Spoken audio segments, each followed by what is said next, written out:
কিছু ভিক্ষে দাও মা, কতদিন পেট ভরে খাইনি। এক মুঠো ভিক্ষে দাও মা, ভিক্ষে দাও। কানের থেকে গন্ধ বেরোচ্ছে। দূরে দাঁড়া, দূরে দাঁড়া, এনে এনে দূর দূর দূর।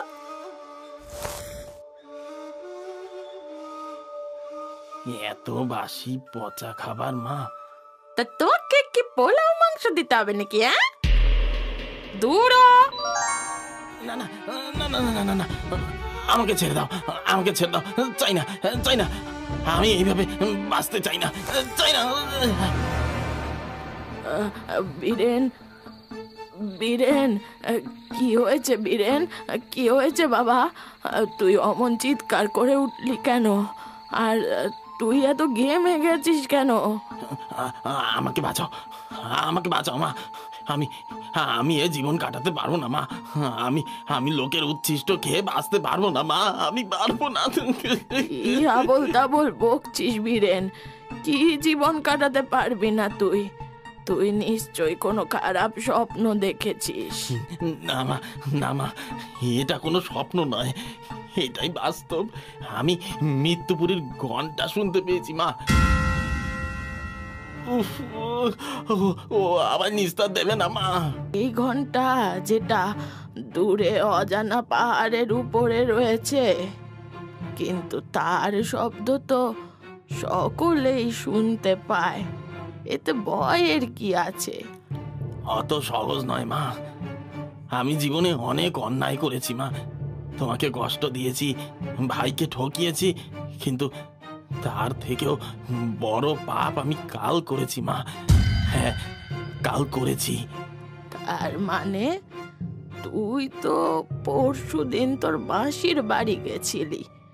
আমি যে কিছুই বুঝতে পারছি না রে। না মা, আমি তোমাকে মিথ্যে কথা বলেছিলাম।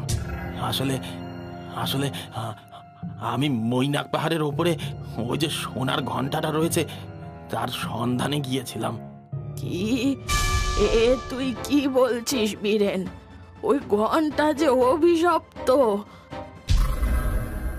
হে ভগবান, তুই কি করলি বীরেন? লোভের ফাঁদে পড়ে তুই এটা কি করলি? আর আজকে আমি স্পষ্ট দেখেছি স্বপ্নে মা, ওই ওই মৃত্যুপুরীর ঘন্টার শব্দ। ওই সর্দার আমাকে ছাড়বে না মা, ও আমাকে বিক্রি করে ছাড়বে। মা, মা, আমি কি করব তুমি বলো, আমি কি করব? জানি না, আমি সত্যি জানি না রে।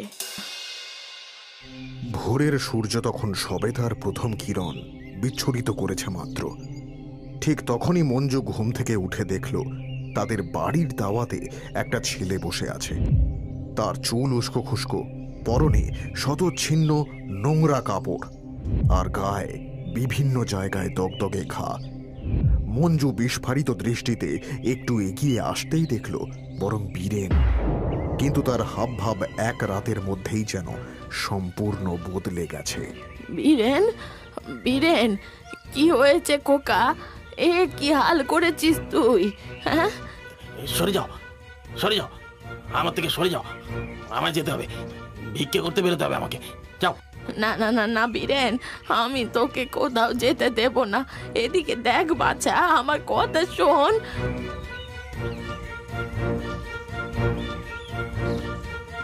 নগদ পুরস্কার জিতুন।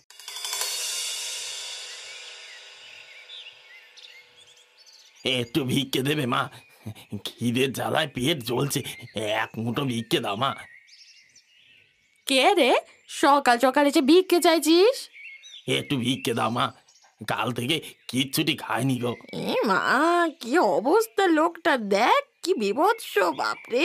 এই দূরে দাঁড়া, দূরে দাঁড়া, দূরে দাঁড়া বলছি। এই না 1 পয়সা।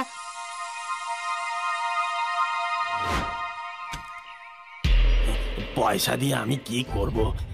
আমার পয়সা চাই না, খাবার চাই, আমাকে খাবার দিন। কি, একটা ভিখিরির এত সাহস? তুই পয়সাটা ফেলে দিলি? বজ্জাত, দূর হ, দূর হ বলছি। এইভাবে সারাদিন প্রখর রোদে তাপে ঘোরার পরে কেউ বীরেনকে ভিক্ষা দিল, কেউ আবার দিল না। যেই খাবারগুলো তার বাটিতে সঞ্চিত হলো সেগুলো নিয়ে একটা পাথরের মূর্তির সামনে গিয়ে বলল, সর্দার, হে সর্দার, আমি ভিক্ষা করে এই খাবার নিয়ে এসেছি। এই খাবার নাও। রিং রিং কট, কিরি কিরি পাট পাট। খিদে, বড্ড খিদে।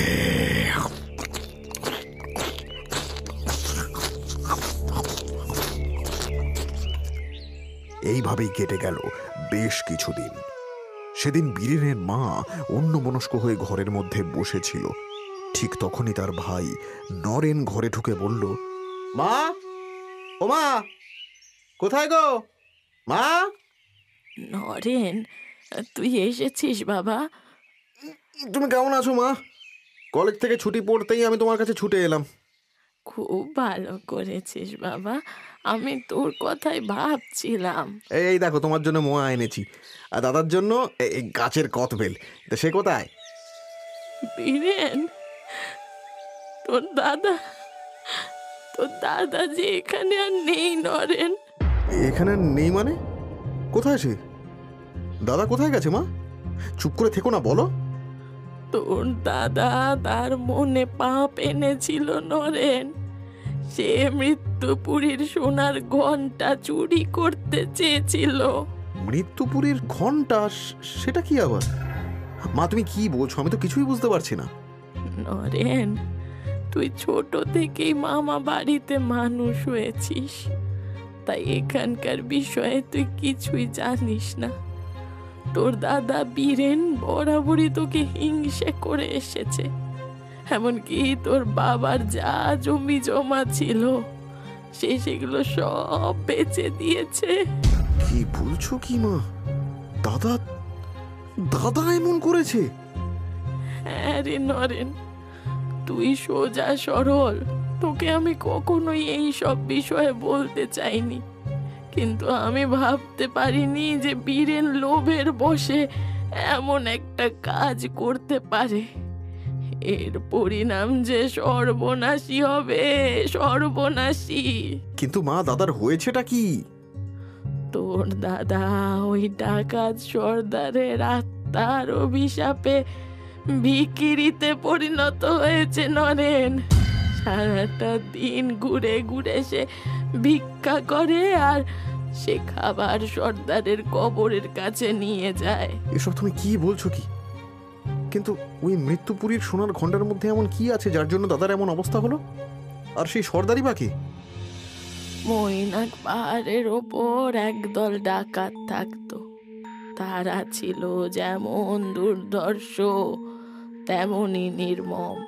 বিভিন্ন জায়গায় ডাকাতি করে সেই লুট করা ধন সম্পদ নিয়ে তারা ওই পাহাড়ের মধ্যে অবস্থিত এক বনদেবীর মন্দিরের মধ্যে নিয়ে গিয়ে সঞ্চয় করত। একদিন, আরে রঘু, জমিদার বাড়িতে ডাকাতিটা যে এত সহজে হয়ে যাবে ভাবতেও পারিনি, বল। এ ওইসব বড়দেবেরই কৃপা রে। নইলে ওই রকম জাতরেল জমিদার অমন কেচর মতো দাঁড়িয়ে থাকে নাকি? আমি তো ভাবছিলাম আজকে বুঝি একটা রক্তারক্তি কাণ্ড হয়ে যাবে। আমিও তাই ভাবছিলাম রে, কিন্তু দেখ কত সহজে আমরা ডাকাতি করে নিলাম, আর কেউ আমাদের কিচ্ছুটি করতে পারলো না। জয় বনদেবীর জয়। জয় বনদেবীর জয়। সদ্য ডাকাতি করে ফিরে এমনিতে ক্লান্ত লাগছে, তার উপরে কি চেঁচামেচি শুরু করলি বলতো? সর্দার, আজকে এত সহজে আমাদের ডাকাতি হয়ে গেল, সেই আনন্দেই আমরা বনদেবীর নামে জয়ধ্বনি দিচ্ছি। কে ডাকাতি করলাম আমরা, জীবন বাজি রাখলাম আমরা, আর তুই কিনা বনদেবীর নামে জয়ধ্বনি দিচ্ছিস কেন রে? কি যে বলো সর্দার, এই সবই তো তার কৃপায় সম্ভব হয়েছে। নইলে কি এত সহজে এত বড় লুট করা যেত? জানোই তো সর্দার, আমরা সকলে মিলে অনেক দিন ধরেই একটা কথা ভাবছিলাম। তোরা আবার ভাবতেও পারিস? বাবা, তো কি ভাবছিলি শুনি? আগে সর্দার, এই যে আমরা এত কিছু সোনাদানা স্বর্ণ মুদ্রা সব লুট করে আনছি, এইসব কি এখানে সত্যি সুরক্ষিত রয়েছে? হ্যাঁ সর্দার, আজ বাদে কাল রাজার পেয়াদারা যদি আমাদের খোঁজে আসে, তাহলে কি আমাদের সব সম্পদ বাজেয়াপ্ত করে নেবে, সাথে আমাদের হত্যা করবে, সে তো আলাদা বিষয়। তাই আমরা ভাবছিলাম যে যেহেতু আমাদের সমস্ত লুটের মাল ওই বনদেবী আগলে রেখেছেন, তাই আমরা যদি এই সব সোনা দানা হিরে মানিক দিয়ে এই বনদেবীর জন্য একটা সোনার ঘন্টা বানিয়ে দিই, তাইলে কেমন হবে? এর ফলে আমাদের সমস্ত সম্পদ সুরক্ষিত থাকবে, আর বনদেবীর আশীর্বাদও আমাদের মাথায় থাকবে। না, কখনো না। যেই ভাবনা তোরা ভেবেছিস সেটা আমি কখনোই হতে দেব না। এই লুটের সম্পদ আমার, আমার বহু বছরের সঞ্চয়। এ আমি কাউকে নিতে দেব না, কাউকে না। কিন্তু সর্দার। চুপ, কোনো কিন্তু নয়। এ আমার বহুদিনের পরিকল্পনা। যখন এই লুটের মাল আরো জমে যাবে, আমি সেই দিয়ে আরামে জীবন কাটাবো। তখন আমাকে আর কোনো পরিশ্রম করতে হবে না। হ্যাঁ, আমি কেবল বসে বসে খাবো। সর্দার, এ আপনি কি বলছেন? এই সম্পদের উপরে তো আমাদেরও ভাগ আছে। ঠিক আছে, হ্যাঁ, যেটুকু ভাগ দেওয়া সেটা আমি তোদের দিয়ে দেবো, কিন্তু খবরদার এই সব কথা যেন আর কখনো তোদের মুখে না শুনি। হ্যাঁ, লোক মুখে শোনা যায় সেদিন সর্দারের সাথে ঝামেলার পরে ডাকাতরা যেন একটু বেশি মুষড়ে পড়েছিল। একদিন তাদের সর্দার ডাকাতি করতে দূরে কোথাও চলে যেতেই বনদেবীর পুজো সেরে নিলাম, প্রার্থনা করলাম বনদেবী যেন সর্দারকে সাহায্য করেন। জয় বনদেবীর জয়। আমার মনে হয় না বনদেবী আমাদের আর কোনো রকম সাহায্য করবেন। এদিন সর্দার তার প্রতি যেমন অশ্রদ্ধা দেখালেন, এটা এটা কি বলছিস রে? বনদেবী সাহায্য না করলে, আশীর্বাদ না করলে আমরা যে শেষ হয়ে যাব। না না, এটা হতে পারে না। কিন্তু এটা আমরা কি করব বল? আমরা তো চেয়েছিলাম যাতে এই সমস্ত সম্পদ দিয়ে একটা সোনার ঘন্টা তৈরি করা যায়, কিন্তু সর্দার তো রাজি হলেন না। দেখ, আমি মানছি সর্দারের আদেশ ছাড়া আমাদের কিছু করা উচিত নয়, কিন্তু এখানে যখন বিষয় আমাদের সর্দারের মঙ্গলের, তখন আমাদের ওই কাজটা কিন্তু সেরে ফেলা উচিত। তার মানে তুই বলতে চাইছিস আমাদের এই ঘন্টা বানিয়ে নেওয়া উচিত? একদমই তাই, আমারও এটাই মনে হয়। সর্দার হয়তো একটু রাগ করবেন, কিন্তু আসলে এটাই আমাদের মঙ্গল হবে। চল, আর দেরি না করে আমরা এই সোনা দানাগুলোকে গলিয়ে ঘন্টা তৈরি শুরু করি। চ। যেমন ভাবা তেমন কাজ। সকল ডাকাতরা মিলে দিন 7 ধরে সেই লুটের সোনা দানা, স্বর্ণ মুদ্রা সব গলিয়ে সেটাকে ছাঁচে ফেলে এক বিশাল সোনার ঘন্টা তৈরি করে ফেললো, আর বনদেবীর মন্দিরে সেটাকে ঝুলিয়ে দিল। হাওয়ার ছোঁয়া পেতেই সেই ঘন্টা বিশাল জোরে ঢং ঢং শব্দে বেজে উঠল। বাবা বাবা বাহ, কি সুন্দর বাজছে দেখ ঘন্টাটা। কত দূর থেকে এর শব্দ শোনা যাবে! জয় বনদেবীর জয়, জয় বনদেবীর জয়। এইবারে বনদেবী আমাদের উপর ভীষণ প্রসন্ন হবেন। ডাকাতি করে আমরা আরো আরো ধন সম্পদ লুট করতে পারবো। এটা এটা কিসের শব্দ? এ তো ঘন্টার শব্দ। হ্যাঁ, আর এটা তো ওই পাহাড়ের উপর থেকেই আসছে। তার মানে ওরা। এটা কি করেছিস তোরা? সর্দার, তুমি এসে পড়েছ। আমরা তো বজ্জাত হতভাগা, আমি তোদের বারণ করেছিলাম না, তারপরেও তোরা। সর্দার, তুমি রাগ করো না। আমরা তো বনদেবীর আশীর্বাদ পাওয়ার জন্যই এটা করেছি। বনদেবী বনদেবী বনদেবী নিকুচি করেছে বনদেবী। আমার এতদিনের পরিকল্পনা, হায় হায় হায় হায়, আমার সব লুট করা সম্পদ সবকিছু শেষ হয়ে গেল। সবকিছু শেষ করে দিলি তোরা, তোদের আমি ছাড়বো না। সর্দার, সর্দার, আমাদের ভুল হয়ে গেছে, ক্ষমা করে দাও আমাদের। তোদের জন্য আমার সব শেষ হয়ে গেল। আমার এত পরিশ্রম, এত পরিকল্পনা হতচ্ছাড়া।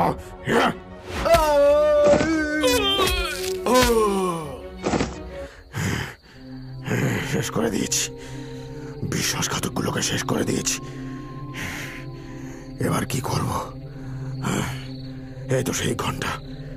আমি এটাকে এই গাড়ির উপরে চাপিয়ে দিয়ে গঞ্জে চলে যাব, আর সেখানে গিয়ে এটাকে গলিয়ে আবার সোনায় পরিণত করে নেব। হ্যাঁ, আর তখন আর কাউকে আমায় ভাগ দিতে হবে না, কাউকে না।